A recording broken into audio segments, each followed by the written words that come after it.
primero por la palabra que vamos a recibir.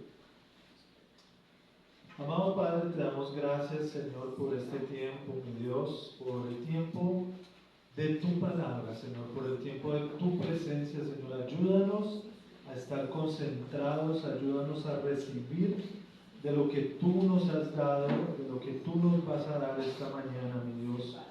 Que no haya distracciones, Señor.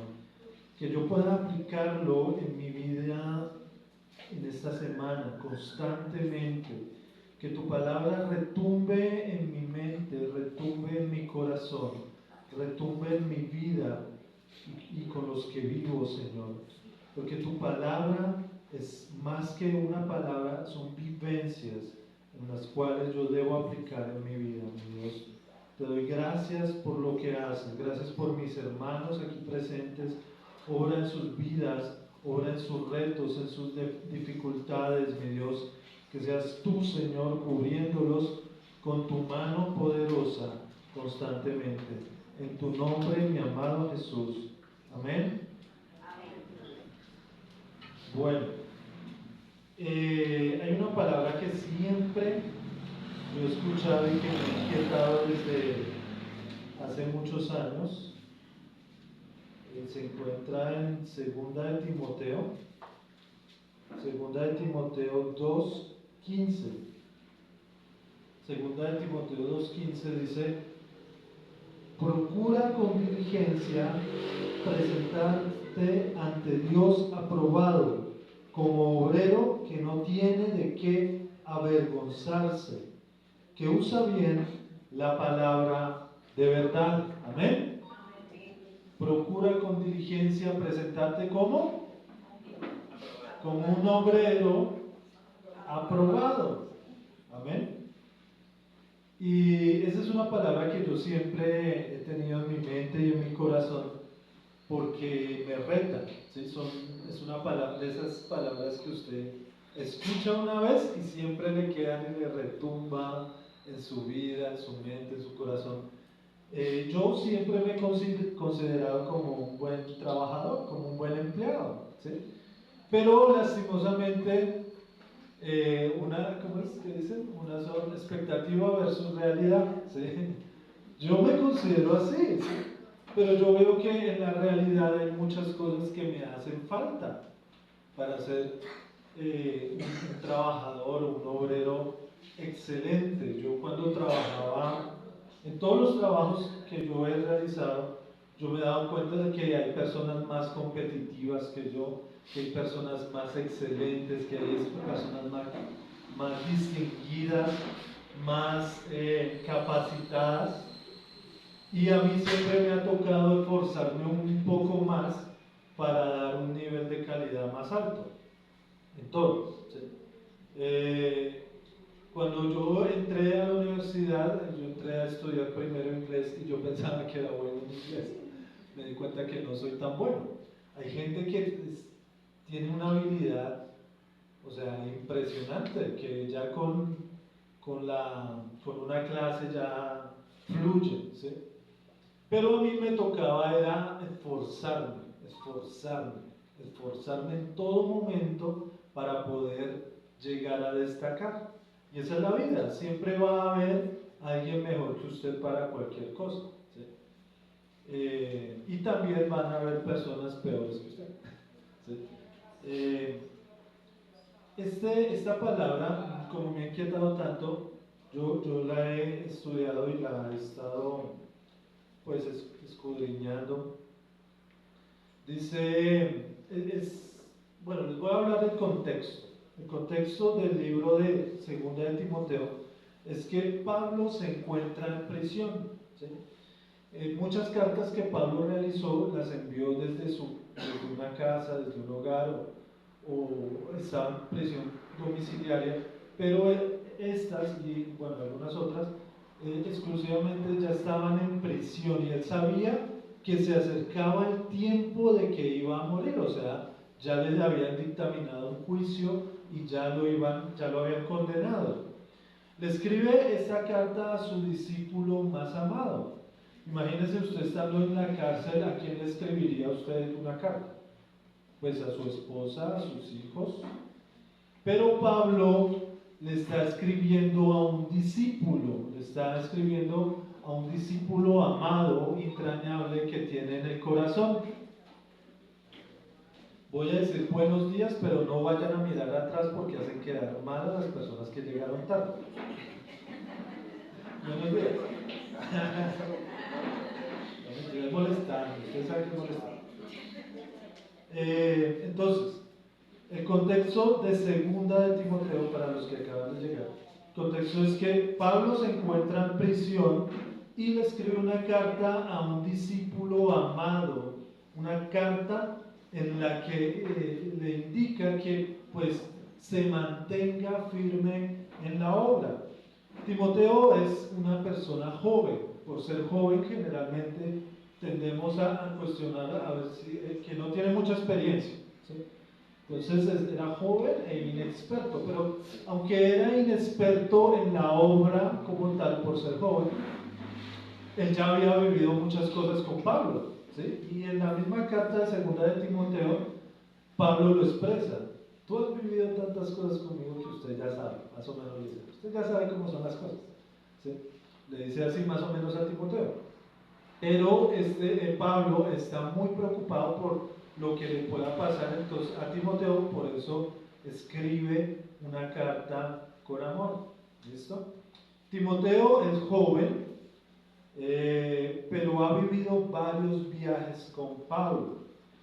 Y en esta carta, el resumen como tal, como de esta carta, nos indica que Pablo le está haciendo recomendaciones para dos cosas. Uno, para que acepte su llamado. Entonces le escribe a un joven amado para que acepte su llamado. Como aquí jóvenes que tenemos. Acepten su llamado, porque a veces los jóvenes tienden ¿será que sí? ¿Será que no? O sea, son muy inestables en sus emociones.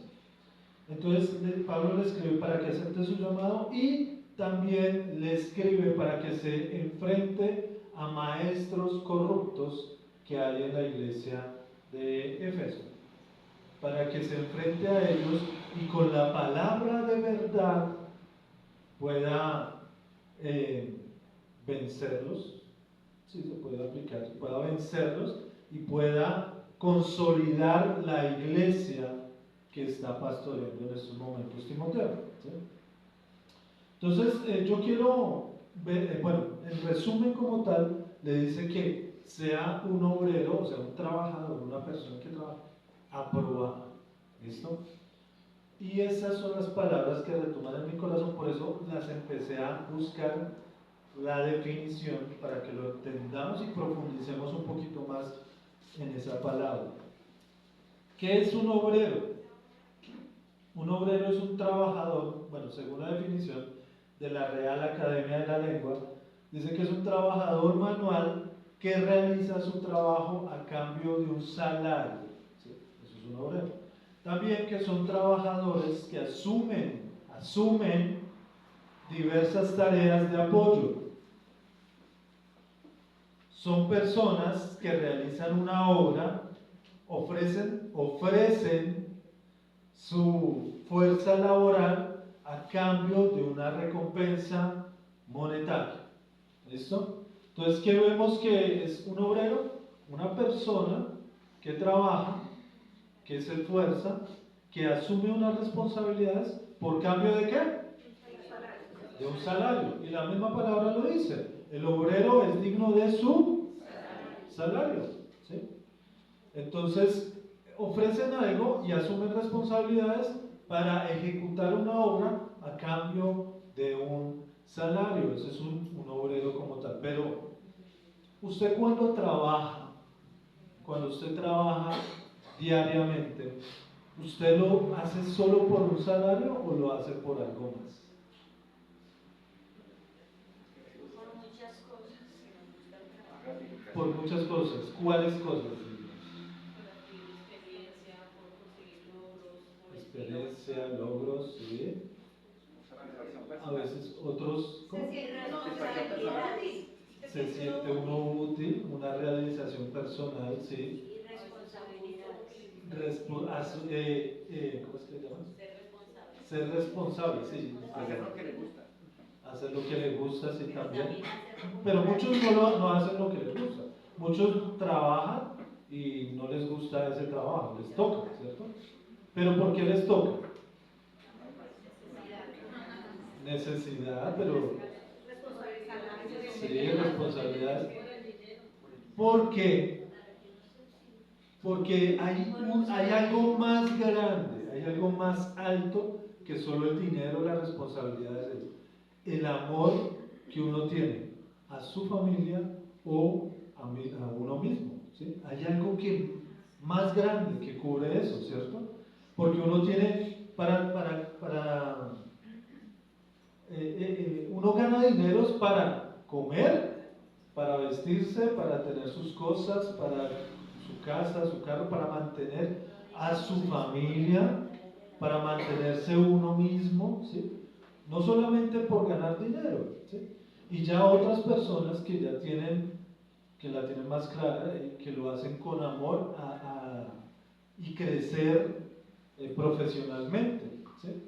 Entonces, no es solamente el hecho de ganar dinero, porque muchos dirían, no, pues uno trabaja para ganar dinero, no, uno lo hace por algo más alto, ¿sí? Más profundo, que es el amor a los que queremos y el amor a nosotros mismos, para cuidarnos, para tener nuestras cositas, ¿sí? Es ese el punto, ¿sí? Y ahora la definición de aprobado. Aprobado, dice la Real Academia de la Lengua, dice calificación mínima de aptitud e identidad en un examen de una materia a cursar, como hoy están los el examen del ICFES. También es calificar o dar por bueno o suficiente a algo o a alguien. Está sujeto a la comprobación para el propósito de recibir una aprobación. Entonces, ¿qué es una aprobación? Es una calificación mínima que usted debe sacar para pasar a algo, ¿sí? Y la aprobación la podemos entender más si vemos que es una reprobación, ¿cierto? ¿Qué es cuando estoy reprobado? Un reprobado es un estudiante que no ha logrado pasar el nivel o el grado educativo debido a que no cumplió con los requisitos mínimos necesarios para aprobar, ¿sí? Entonces, para yo estar aprobado ante algo o ante alguien, debo cumplir ¿con qué?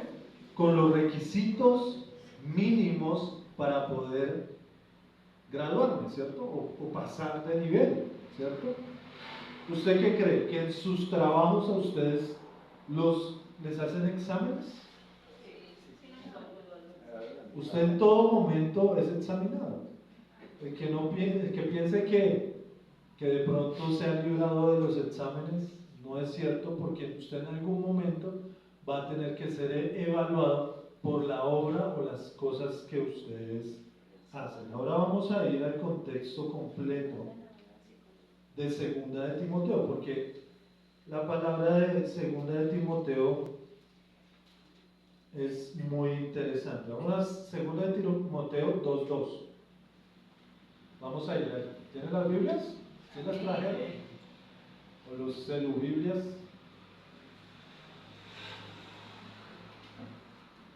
Si usted lo evaluaran por haber leído la Biblia completa, ¿qué calificación tendría? Si leerla completa sería el mínimo, perdón, para aprobar. ¿Aprobaría o no aprobaría? Date las manos los que aprueban. Poquitos. Ojo, deben leer la Biblia completa. Si la entiende o no la entiende, ya es diferente. Ya después, con la segunda vez que usted la lea, la va a entender más. Después léala una tercera vez. Y después una cuarta. Y después la quinta y la entiende más. La Biblia es para leerla toda, no los pedacitos favoritos que a usted le gustan. Porque a veces hay hermanos que solo leen, no salen de Salmos, porque les ministra, y Salmos es grande. Yo tengo discípulos que son salmistas, pues, entre comillas, dicen ellos que son salmistas. Son salmistas porque se paran aquí a cantar. Yo les digo, y bueno, salmista, ¿ya se leyó todos Salmos? No se lo ha leído todo. ¿Cómo así usted me dice que es salmista y no ha leído todos Salmos? Yo no soy salmista. Es músico frustrado. Sí, de verdad. Porque en la iglesia cristiana tenemos la maña de decir que todos los que se paran aquí a tocar son músicos. No. El que se para aquí a tocar o es músico frustrado o es salmista. Una de dos. Si es salmista es porque conoce la palabra, la revela en su vida, la interioriza y trata de tocar los instrumentos al Señor. Y si no es músico frustrado, porque un músico ha estudiado, o sea, para que usted gane el título de músico, tiene que haberse graduado de músico. Entonces es como un doctor, o como un ingeniero, o un doctor en medicina. Usted a una enfermera no le dice doctora, no porque es enfermera, no se ha graduado de doctora, ¿sí? Entonces, un músico, para que sea músico, debe haberse graduado con título de músico. De resto, pues está intentando, ¿sí? O toca un instrumento, ¿sí? O es un adorador, pero no es un músico. Entonces, ¿yo por qué llegué a este punto? Porque estábamos hablando de leer toda la Biblia, ¿cierto? Entonces vamos a leer 2 de Timoteo 2:2. Ah, porque nos evalúan, porque siempre nos van a evaluar en todas las cosas. Y yo siempre a todos los estoy evaluando. Cuando llegan tarde. Mentira, mis hermanos. Bueno, un buen soldado de Jesucristo, dice la palabra. Hablábamos de un obrero, ¿no? Ahora vamos a un soldado. A Pablo le encantaba hacer esas, ¿cómo se le llama? ¿Alegorías? ¿Sí? No. Sí, como unas alegorías respecto a los oficios que habían en la época. Recordemos que los soldados de esta época no son los mismos soldados de esta época actual. Los soldados de esta época tenían casco, tenían espadas, tenían un escudo, tenían, en cambio los de ahora son armas y no tienen tanto equipo, sino un chaleco por máximo, ¿sí? Son diferentes. Tú pues, hijo mío, esfuérzate en la gracia que es en Cristo Jesús. ¿Qué dice? Esfuérzate en la gracia. Y aquí es interesante este punto porque muchos cristianos piensan que la gracia es gracia ya. Entonces yo puedo, que yo vivo en la gracia, ya no vivo en la ley, por eso no cumplo nada. No, mi hermano. Dice Pablo, esfuérzate en la gracia. Y es más difícil. Porque cuando usted le pide esforzarse en la ley, usted tiene que esforzarse en normas que ya están escritas y están estipuladas por Dios. Y usted puede leerlas y tiene que cumplirlas, o sea, ya tiene un manual. Pero esforzarse en la gracia, esforzarse en la gracia, o sea, tiene una interpretación muy grande. ¿Qué es la gracia? La gracia nos la dio Jesús en la cruz, ¿cierto? Porque le plació que nosotros fuéramos sus hijos y fuéramos libres, ¿cierto? Y tenemos en esa libertad que amarle a Él. O sea, cumplir unas normas no por obediencia a la ley, sino por amor a Él. Es más difícil esforzarse en la gracia. Entonces dice Pablo, esfuérzate en la gracia. La gracia es de esfuerzo, no de hacer obras, sino de mantenernos en la fe. Pero la palabra obrero es de alguien que obra, que hace algo. La gracia en Cristo debe dar frutos en nuestra vida, y esos frutos son las obras de arrepentimiento. O sea, nosotros ya no vivimos por obras, pero sí tenemos que hacer obras, porque las obras son el fruto de la gracia que vive en mí. O sea, eso uno se pone a entenderlo un poco más profundamente y el Señor lo desarma a uno, ¿cierto? Porque a veces pensamos que si yo me esfuerzo mucho, tengo alcanzado el cielo. No, no es así. Pero en mi esfuerzo sí voy a demostrar que el Señor me ha cambiado. No es lo mismo una persona que ha consumido droga toda su vida y llega a la iglesia y el Señor lo transforma y lo cambia. Cambia su vida y deja de consumir drogas, ¿sí? Y le enseña a otros y predica la palabra para que no consuman drogas. Que una persona que ha consumido toda su vida y llega a la iglesia y sigue consumiendo drogas. No es lo mismo. Hay una obra, ¿sí? Entonces, nuestros frutos deben ser obras de arrepentimiento.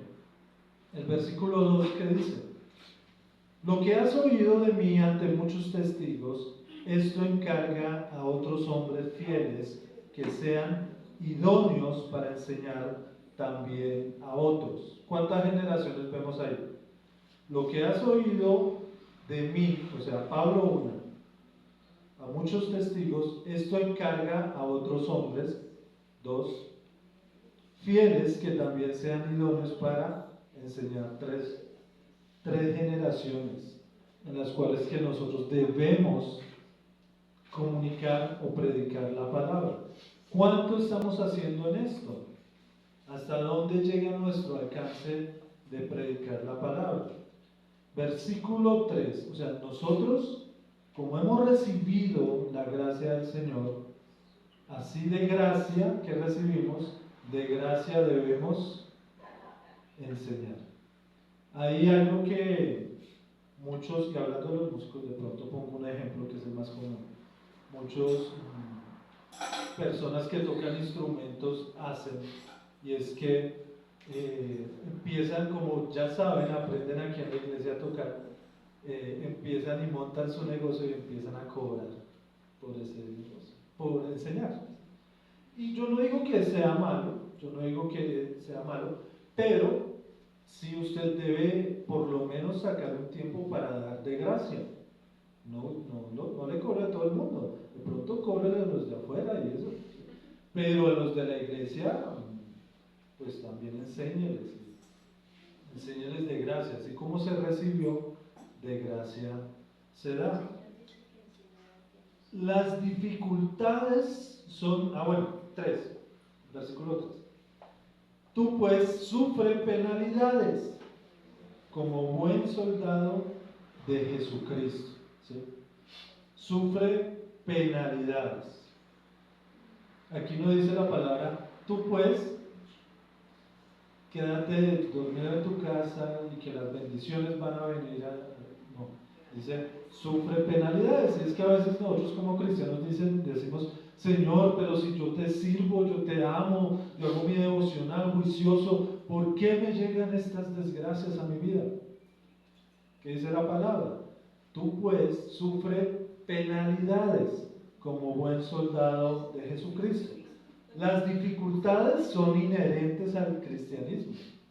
Si usted quiere ser cristiano, tiene que pensar que van a venir dificultades, ¿sí?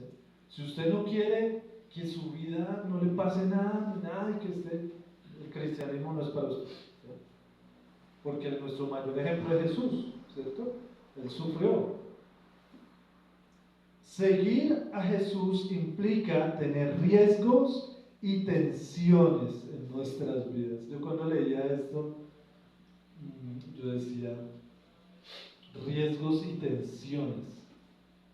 Con razón estoy tenso todos los días.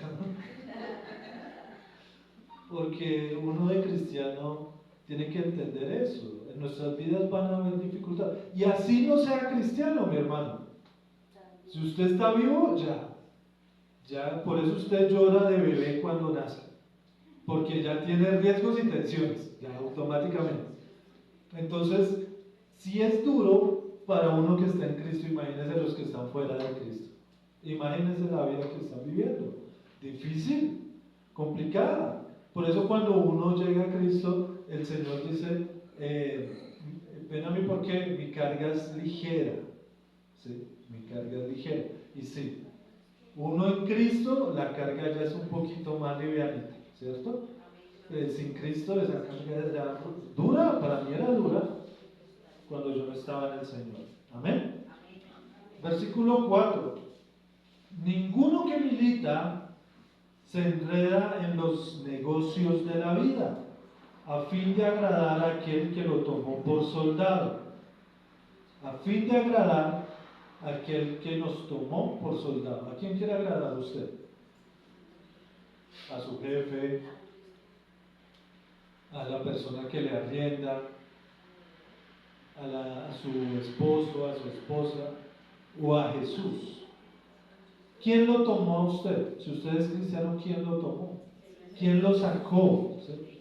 Entonces, ninguno que milita en la vida debe agradarle a otra persona más que a Jesucristo, quien fue el que nos tomó como soldados. Estamos comprometidos con algo más grande, así como veíamos en el ejemplo de los obreros.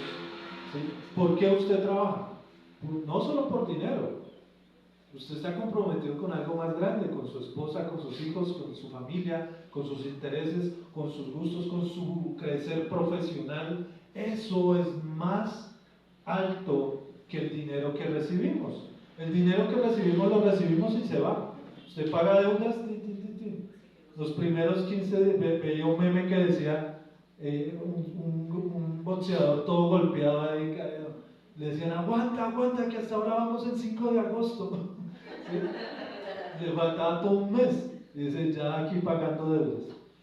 Ya pagué todos mis deudas, me quedé con el raspado. Entonces, eso es en nosotros. Nuestra vida no responde al dinero, no responde a lo que yo haga, no debe responder a las circunstancias que estén pasando, sino al interés más alto que tenemos, que es Cristo Jesús. Ese es nuestro interés, nuestra verdad. Si usted está fundamentado en esa roca, nadie lo va a mover. Sí, como decía mi esposa, mi esposa esta mañana, sí, estoy como ahora, como decía mi esposa esta mañana, si nosotros echamos raíces en Cristo, que es la roca, ya nada de lo que venga nos va a mover fácilmente, ¿sí? Estamos comprometidos con algo más grande. Cuando militamos en las filas de Cristo, nos unimos al ejército más grande en la historia de la humanidad y debemos tener un objetivo claro, ¿sí? ¿Cuál es su objetivo? ¿Usted nos ha puesto a evaluar su vida? ¿Qué ha hecho, qué voy a hacer y en qué voy a terminar? ¿No? Déjeme preocuparlo esta mañana. Todos vamos a morir, ¿sí? Y los que tienen suerte mueren de viejitos, todos arrugados, todos feos. Y los nietos burlándose de ustedes. Dice la palabra, hay una palabra que Jesús le dice a Pablo, creo que es el último capítulo de Mateo, puede ser, y le dice, tú cuando eras joven podías ir a donde querías, pero cuando seas viejo vas a ir a donde no quieres ir. Y sí, ¿verdad? No sé, ya cuando viejitos los nietos los llevan, ay, que vamos a jugar con los otros abuelitos. Y uno, no quiero ir por allá. No. Y los llevan obligados porque uno ya no puede ni defenderse. ¿Sí? Entonces, mientras podamos tomar decisiones, decidámonos por Cristo. Que esa sea nuestra mayor decisión. Que al final de nuestras vidas, usted le pueda decir al Señor, Señor, me la jugué por ti. Todos los días de mi vida me la jugué por ti. ¿Sí? Qué bonito puede ser eso, ¿no? No sabemos cómo va a terminar nuestras vidas, pero ese debe ser nuestro objetivo. Debemos tener claridad para quién trabajamos. Si somos obreros, Yo sé que este mensaje es más enfocado en los líderes, ¿sí? Pero de pronto hay personas que quieren venir a la iglesia y empezar a ser obreros y empezar a trabajar en la obra de Cristo. No hay mayor recompensa que esa. Todos debemos tener la claridad que trabajamos para Cristo, quien es el que me da el salario y es el propósito por el cual me levanto todos los domingos a las 6, 7, 8 de la mañana a madrugar y a hacer pedir. Amén. Cuando tengo claridad en el propósito, nada me alejará de ese propósito. ¿Listo? 5, el versículo 5. Y también el que lucha como atleta. ¿Listo? Entonces, vimos un obrero, un trabajador, vimos un soldado en Jesucristo, y ahora vamos a ver un atleta. ¿Qué característica tiene el atleta? Que entrena, que se prepara, que tiene buen físico, dijo mi hermana por allá. Sí, tiene un buen físico. ¿Ustedes no han visto esos atletas de 200 metros? De 100 metros, perdón. Los de 200 son más delgados. Pero los de 100 metros son unos magancanes y con músculo, eso se le ve la pierna así que se le revienta. ¿Por qué? Porque ellos han entrenado todo el tiempo para una meta, para un objetivo. Y entrenan. Y contra el reloj. ¿Y su mayor enemigo quién es?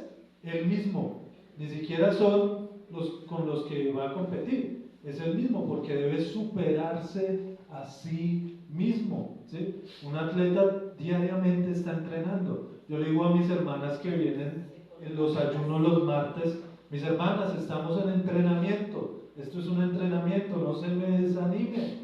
Esto es un entrenamiento, y todos los días les tengo así terapias. Pero sí, no, el atleta él no entrena solo.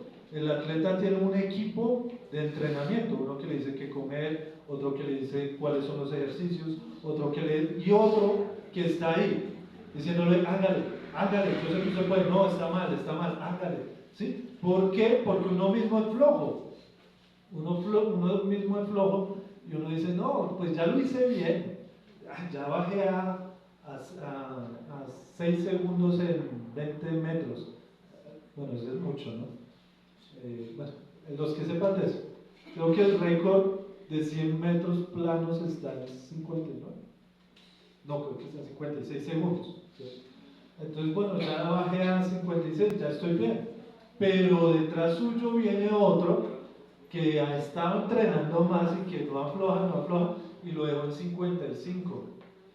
Entonces ya a usted le toca bajarlo a 55, y detrás hay otro que viene en 54, y así. Eso es un atleta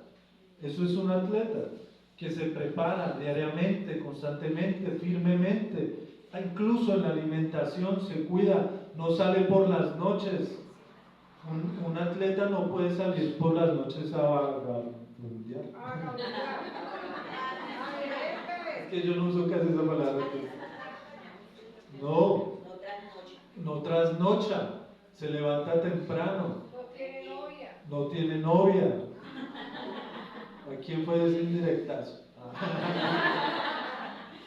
Si tiene novia se entretiene y vea. Sí, es verdad. No, eso sí. Un atleta, si tiene novia, grave. Lo perdimos, como diría mi abuelita, lo perdimos, sí. No, un atleta se enfoca en su objetivo. ¿Y cómo nos está comparando el Señor aquí, Pablo, a los cristianos? Como atletas, ¿sí? Y a veces nos entretenemos en las novias, que en la familia, que no sé qué, que en las novelas, que no sé qué. ¿Y qué pasa? Pues nos volvemos y viene el diablo. ¿Sí? Entonces, y también el que lucha como atleta no es coronado, sino lucha legítimamente, ¿sí? Un caso muy sonado, eso fue pues en mi época. ¿Ustedes conocieron a Lance Armstrong? ¿Qué era? Ciclista. Ah, mi hermano, ¿por qué ciclista? O sea, la tiene clara. ¿Qué pasó con Lance Armstrong, mi hermano? Cuéntanos.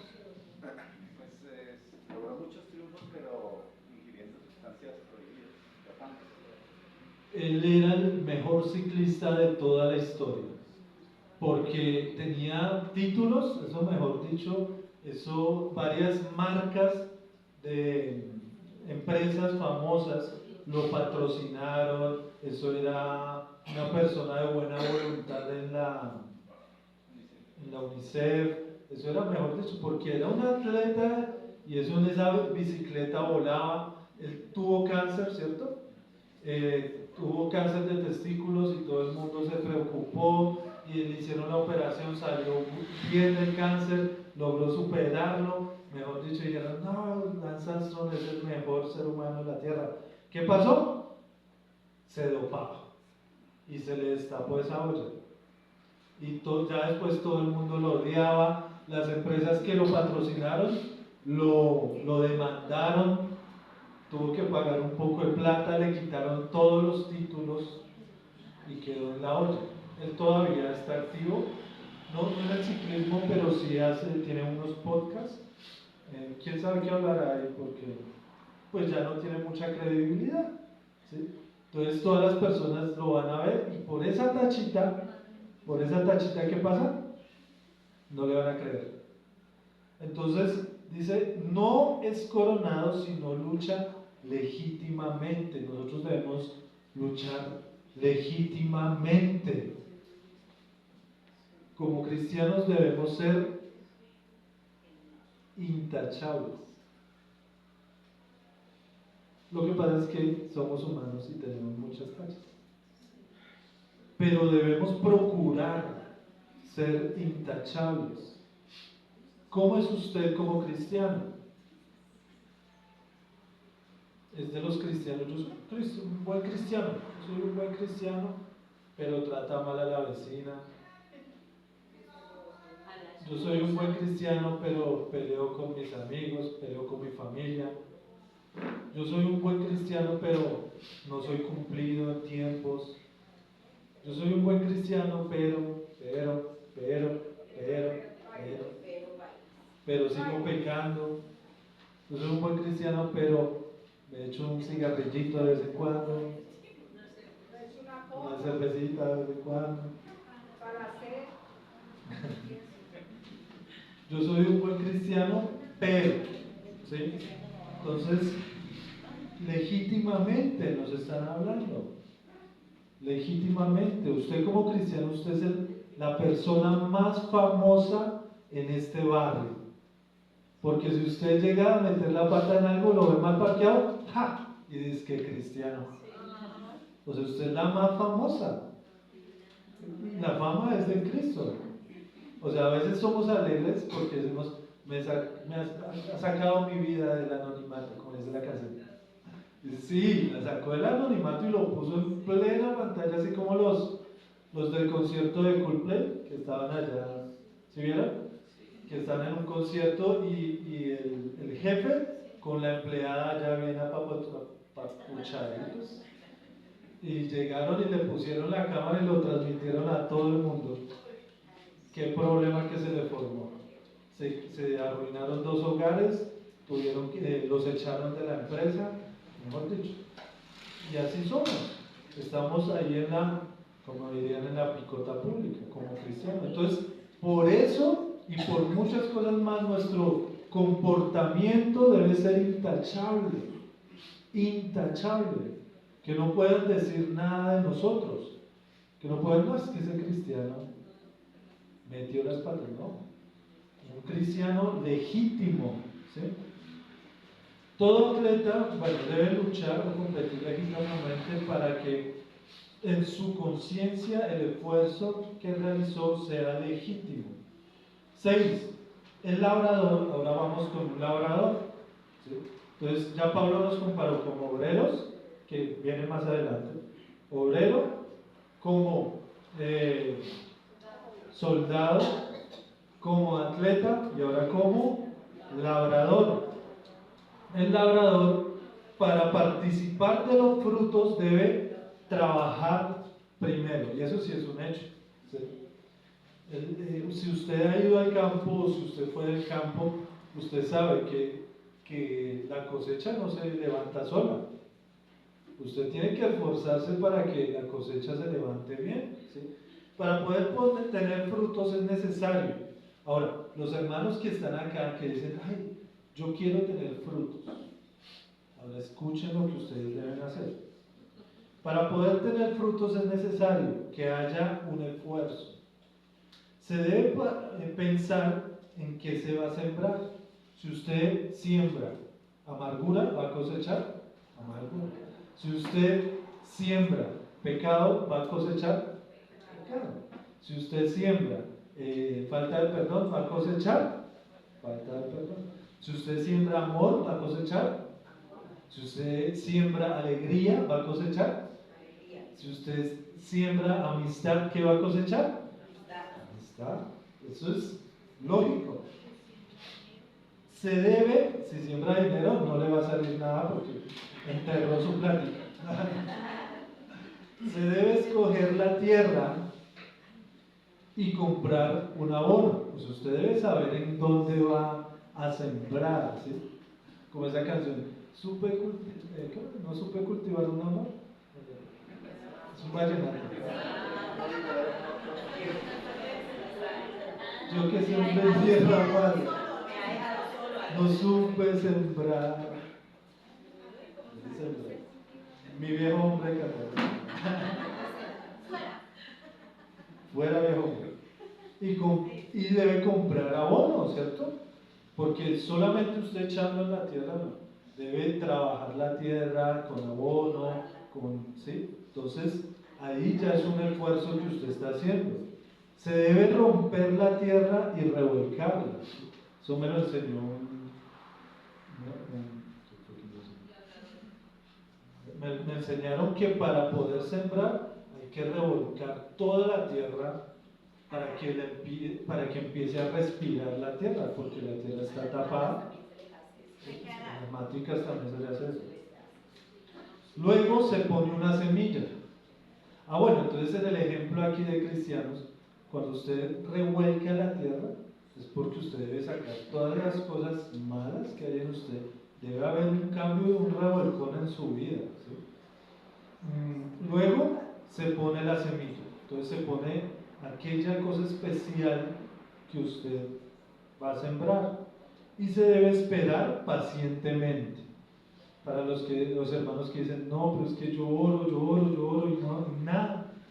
Cuando usted siembra algo, usted en fe que está creciendo. Y usted debe echarle su agüita, debe regarla, debe cuidarla, debe estar pendiente. Porque eso es en fe. Estamos esperando a que salga algo, no sabemos si va a salir algo bueno.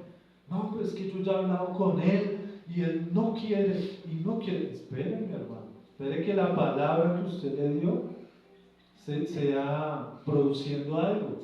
Tenga paciencia, ore. ¿Sí? Eso es lo que no tenemos. Mientras se riega la semilla, teniendo fe que va a crecer y dar fruto. Ya con el primer brote, ya usted ve una cosita verde y dice, ay, se pone todo contento. Ay, está viva. ¿Sí? Y ahí empieza la esperanza, ya hay una esperanza. Cuando usted ve que está cambiando su familia, que hay cosas buenas, ay, mire que sí. Entonces ya usted se alegra. Pero empieza a atacar las plagas.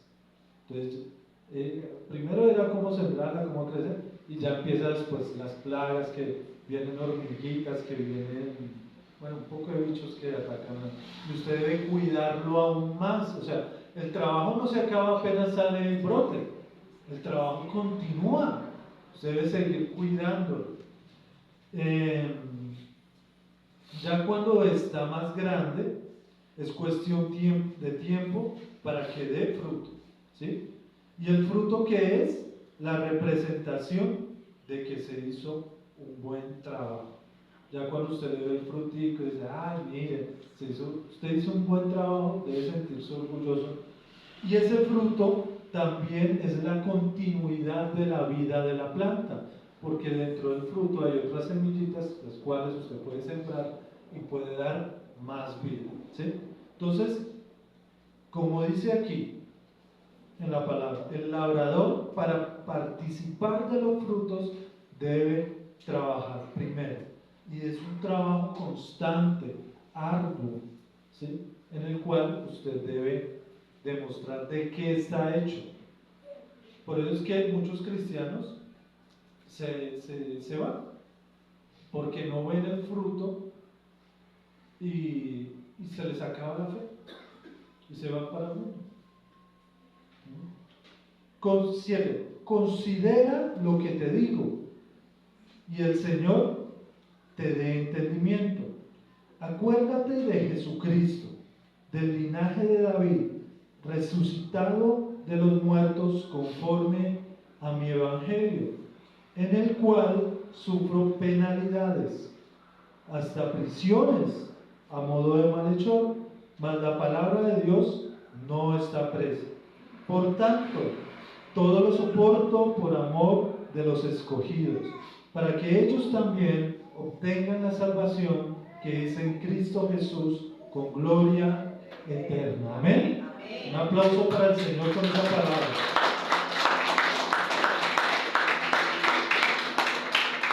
Y dice en el 11, palabra fiel es esta: si somos muertos con Él, también viviremos con Él. Si sufrimos, también reinaremos con Él. Si le negaremos, Él también nos negará. Y si fuésemos infieles, Él permanece fiel, Él no puede negarse a sí mismo. Y ahí sigue, un obrero aprobado. Recuérdales esto, exhortándoles delante del Señor a que no contiendan sobre palabras, lo cual para nada aprovecha, sino que es para perdición de los oyentes. Muchas veces, y ahora en esta época, vemos tantas contiendas por doctrinas, y pelean que no, que los unicinistas, que no, que los legalistas, no, que los unitarios, que los trinitarios, que aprovechemos la palabra y usémosla bien. Procura con diligencia presentarte ante Dios aprobado, como obrero que no tiene de qué avergonzarse, que usa bien la palabra de verdad, mas evita profanas y vanas palabrerías, porque conducirán más y más a la impiedad. Debemos mostrarnos como obreros, alguien que se esfuerza, que trabaja, que busca su sustento, pero no vive del sustento, sino de algo más grande, de algo más allá, ¿sí? Vive por su ideal, que es Jesucristo. Vive por Él es quien vivimos, por Jesucristo. Y no solamente como obrero, sino obrero aprobado, que no tiene de qué avergonzarse, pues pasó todas las pruebas, todos los exámenes que usted tuvo y que el Señor de pronto le colocó, usted los aprobó, de pronto mínimamente, pero los aprobó, ¿sí? Esa es nuestro ideal, esa es nuestra meta, ¿sí? Todos los exámenes que el Señor nos colocó para acercarnos a Él. Y ya en 2 de Timoteo 4, porque en el tercero ya nos habla de cómo serán los hombres de este siglo, que van a ser contendiosos, libertinos, van a querer su propia palabra y se van a llevar a las doncellas para desviarlas del camino. Ahí nos habla de los hombres malos, pero en el 2 Timoteo 4 dice: te encarezco delante de Dios y del Señor Jesucristo, que juzgará a los vivos y a los muertos en su manifestación y en su reino, que prediques la palabra, que instes a tiempo y fuera de tiempo, redarguye, reprende, exhorta con toda paciencia y doctrina. con toda paciencia y doctrina. Esto es tenaz porque dice que redarguya, reprende y exhorta, con paciencia. Hacer todo eso con paciencia es muy complicado, ¿sí? Porque nosotros hemos tenido que ver muchos casos de jóvenes, de chicas, ya de personas ya adultas. Y uno como pastor a veces se frustra. Yo me he frustrado varias veces porque no veo los resultados, ¿sí? Porque no veo el fruto, porque a pesar de que hágale y hágale y hágale, uno de buen consejo, hacen todo lo contrario al consejo que uno les da. Y esa es la parte de todo obrero. Mire, mis hermanos, ustedes también son pastores, con sus familias, con sus amigos, con sus allegados, con las personas que aman. Ustedes deben pastorearlos. Los líderes acá, los ministros, son pastores de aquel ministerio que el Señor les dejó. Ustedes deben pastorearlo. ¿Cómo lo están pastoreando? A veces lo pastoreamos, que él haga lo que quiera porque ya le he dicho varias veces. No. Dice, redarguye. ¿Qué es redarguir? Dígale. ¿Sí? Reprende. Si es necesario, ya, hermano. No es así. Con todo amor. Exhorta. ¿Sí? Llama la atención. No es solo para los pastores. A veces pensamos que no, solo los pastores, solo el pastor tiene derecho a decirme algo. No. Si hay un hermano que se está equivocando, está haciendo las cosas mal, redarguye, reprende, exhorta con toda paciencia, pero sobre todo con toda doctrina. Que cuando usted reprenda, el filtro sea la palabra, no sus propios pensamientos, porque a veces reprendemos con mis ideales o lo que yo creo. No, reprenda con la palabra del Señor, con toda doctrina, ¿sí? Porque vendrá tiempo cuando no sufrirán la sana doctrina. Vendrá el tiempo cuando no sufrirán, o sea, que les estaba incomodando la sana doctrina. No sufrirán la sana doctrina, sino que teniendo comezón de oír, se amontonarán maestros conforme a sus propias concupiscencias. Y es verdad, ya tenemos maestros que predican que se puede casar un hombre y un hombre, y una mujer y una mujer, y casan, hacen matrimonios dentro de iglesias. Y eso es para ellos, claro.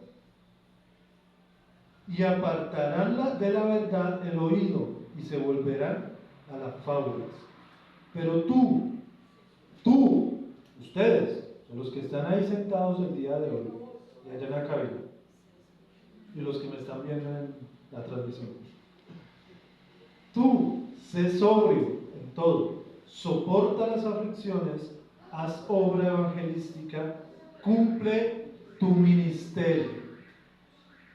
Cumple tu ministerio. No lo digo yo, lo dice el Señor, lo dice la palabra. Cumple tu ministerio. Amén. Entonces ya el día de hoy les redarguí, les reprendí y les exhorté. Y ahora viene la paciencia y lo hice con la doctrina. Amén. Quiero ser un buen obrero. Quiero ser un obrero aprobado. Listo. Hagámosle con toda paciencia y con toda doctrina. Amén. Amén. Pongámonos sobre nuestros pies, mis hermanos.